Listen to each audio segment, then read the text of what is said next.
Hi friends, എന്തെങ്കിലും വിശേഷം എല്ലാവർക്കും സുഖമല്ലേ? അപ്പോൾ നമ്മളിപ്പോൾ നമ്മുടെ ടെറസിന് മുകളിലേക്കാണ് കേട്ടോ വന്നിരിക്കുന്നത്. പച്ചക്കറി നടാൻ വേണ്ടിയിട്ടൊന്നുമല്ല, അന്ന് ഉണ്ടാക്കിയ പച്ചക്കറിയുടെ ഒക്കെ ഗ്രോ ബാഗ് ഇവിടെ ഇരിക്കുന്നുണ്ട്. അപ്പോൾ നമ്മളതൊന്നും മാറ്റിയിട്ടൊന്നുമില്ല. അപ്പോൾ നമ്മളിപ്പോൾ വന്നിരിക്കുന്നത് നമ്മളൊരു നിധി എടുക്കാൻ വേണ്ടിയിട്ടാണ് കേട്ടോ. നിധി എന്താണെന്ന് കാണണ്ടേ?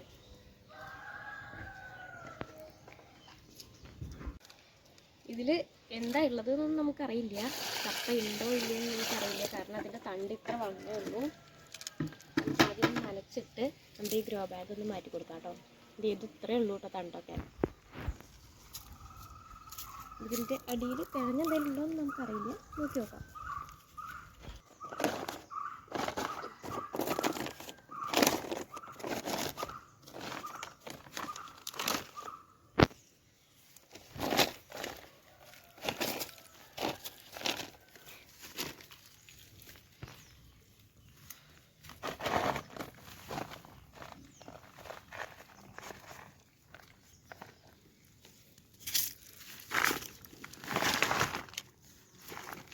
ഒന്നും കാണാനില്ല, കിഴങ്ങ് മാത്രമേ ഉള്ളൂ കേട്ടോ, വേറെ ഒന്നുമില്ല, കുത്തിയിട്ടൊന്നുമില്ല, വെറുതെ കുത്തി വെച്ചതാണ്. അപ്പം 2 കിഴങ്ങ് നമുക്ക് ലാഭം. ഇതിലൊക്കെ എന്തോ ചാതി പോലത്തെ എന്തോ സാധനം ഉണ്ട്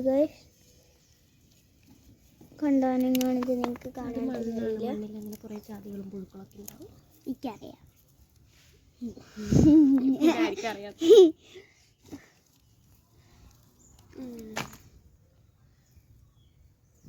നല്ല വേവണ കപ്പയാണ് കേട്ടോ, നല്ല അടിപൊളി കപ്പയാണത്. നമുക്ക് തന്നെ കൃഷി ചെയ്തിട്ട് പിന്നെ വേറെ മേടിക്കേണ്ട ആവശ്യമൊന്നുമില്ലല്ലോ.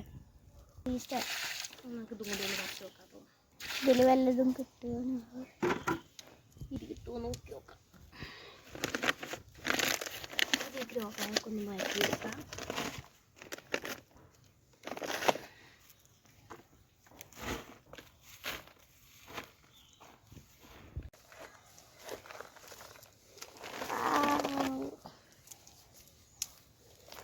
ഇതിൽ കുറച്ചും കൂടി കിഴങ്ങുണ്ട് കേട്ടോ. നമ്മൾ വിചാരിച്ച പോലെ അല്ല.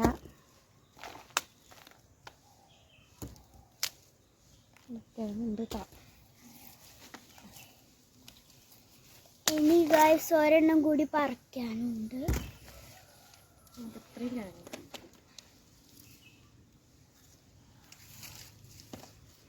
ഇനി മറ്റൊരെണ്ണം കൂടി പറിക്കാനുണ്ട്.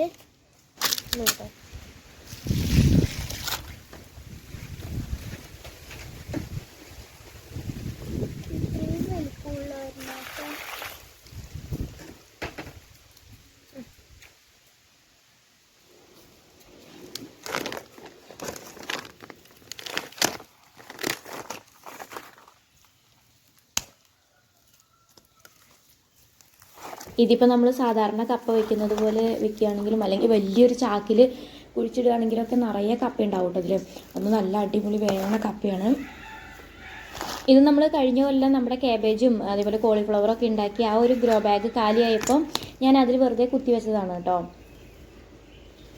അപ്പം നമുക്ക് കപ്പ ലാഭം തന്നെയാണ് അല്ലേ. നമുക്ക് ഒരു ഗ്രോ ബാഗിൽ കോളിഫ്ലവറും കാബേജും അങ്ങനെയുള്ളതൊക്കെ കിട്ടി, അതുപോലെ തന്നെ കപ്പയും കിട്ടിയിട്ടുണ്ട്. 1 കിലോയോളം കപ്പയൊക്കെ കിട്ടിയിട്ടുണ്ട് കേട്ടോ നമുക്ക് ഇതിൻ്റെ ഉള്ളിൽ നിന്ന്. ഒരു കൊല്ലായിട്ട് ഇവിടെ നിൽക്കുന്ന ഒരു തണ്ടാണ് കേട്ടോ. ഇല്ല, കഴിഞ്ഞു. ഇത്രയും പോകുന്നൊരു വലിയ തണ്ട്. നമുക്ക് പാൽക്കപ്പ ഉണ്ടാക്കുന്നത് എങ്ങനെയാന്ന് നോക്കാം കേട്ടോ.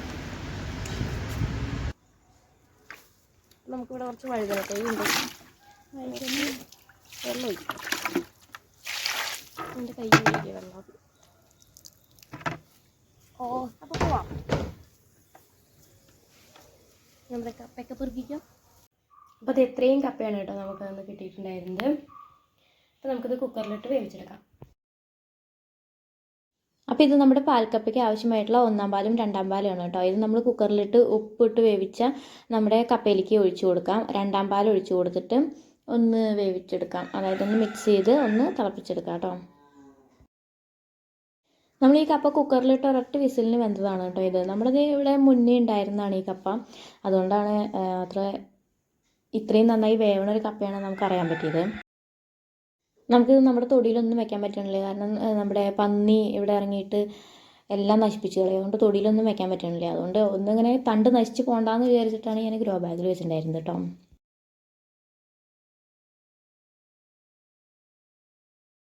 ചുവന്നുള്ളിയും പച്ചമുളകും കൂടി ചതച്ചതാണ് കേട്ടോ. ഇനി നമുക്ക് അതിലേക്കിടാം.